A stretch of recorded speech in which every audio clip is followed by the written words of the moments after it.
All right, we are heading for a nightmare inside of Lionel Castle and Quecklin. This is our first Zodiac Brave battle, Zodiac Monster battle.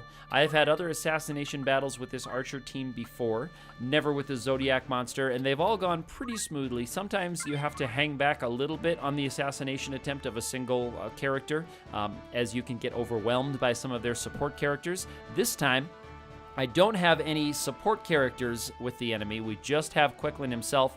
He does have an area of effect status attack called Nightmare, and that can go off quickly and really mess up your day if he starts landing nasty stuff. Now, we don't have a lot of resistances to those kinds of things, so we are going to be working on just getting that hit point value down as much as we can.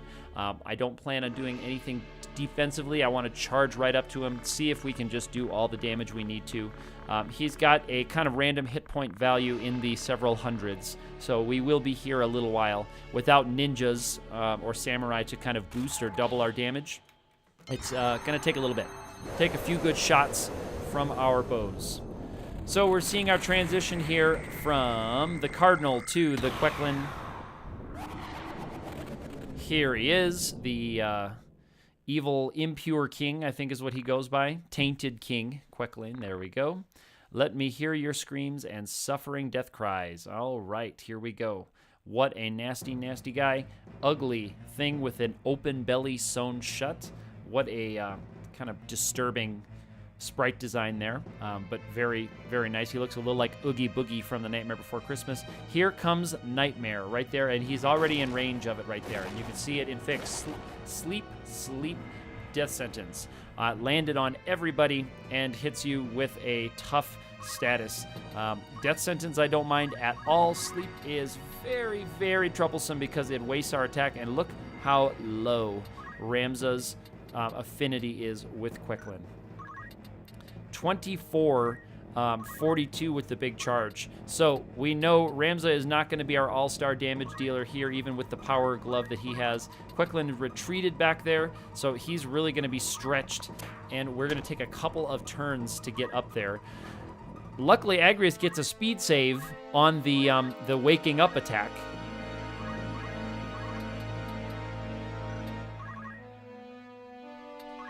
So the arrow that hit her gives her an extra little bit of speed. Did not happen with the second one, so here comes Agrius. She can't get the 3 squares up that she needs to because the other archer took hers. The other archer does still have her battle boots on, so she has a move of 4. Most of the other guys all have a movement of 3 from either the diamond bracelet or the power gauntlet. So there's our attack of 42. Here comes Quecklin. I'm hoping that he's targeting that single archer down there. He does, which is what I was hoping for, moving that archer down there, is hoping that he would get hit with that. So he's been hit with sleep a couple times, but now we have to pound some damage into Quecklin. We've got to get up there and start sending arrows over his way as fast as we can.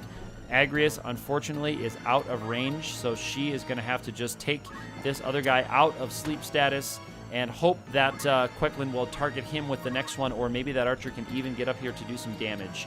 I'm going to see. He should not have a very good range. He can actually get there technically because of the height, but he can't get the shot because of that wall in front of him. So he doesn't have enough line of sight to get him. The height differential did let him get 3 squares exactly, but he could not quite get it there. This guy should have a clean shot at Quecklin with charge plus 4, and that's what we are going for. That'll take 90. That is a good one. He has good affinity with, I think, Scorpio is Quecklin down there.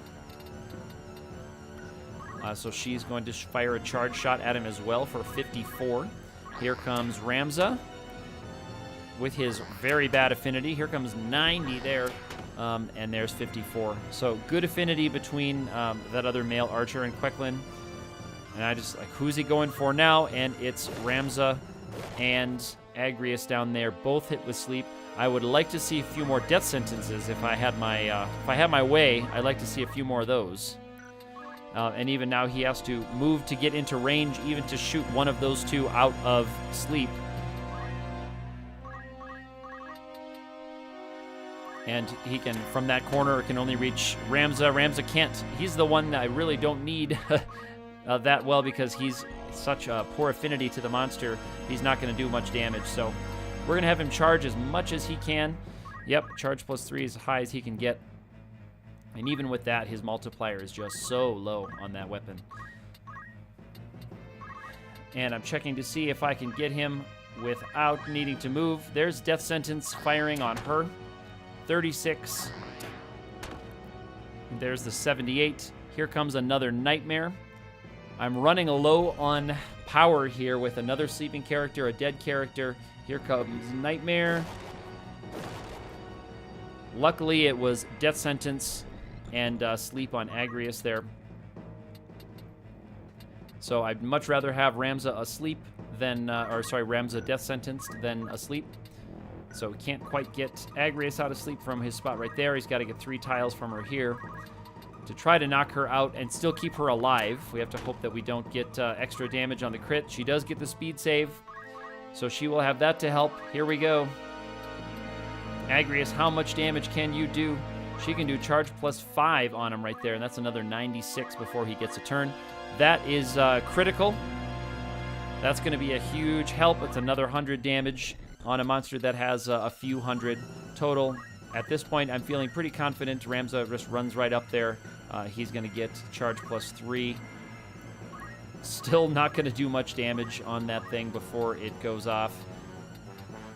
And he can use charge +3 on it as well. So between these 2 attacks, I'm feeling like we are ready to end this battle. And let's see. There we go. We hear the scream of a human male dying. I kind of wish they used the lower pitched one for these monsters, but there we go. Can't die until he resurrects. But unfortunately, you do die, Quecklin, before he resurrects. So that brings us to the next turning point in this game. We are going to be heading on to a new part of the map, opening up some new things, and in the next chapter, we'll be seeing some more nasty stuff. Do let me know in the comments what you're thinking about this so far. I've had a good time putting this together, and we will see you next episode.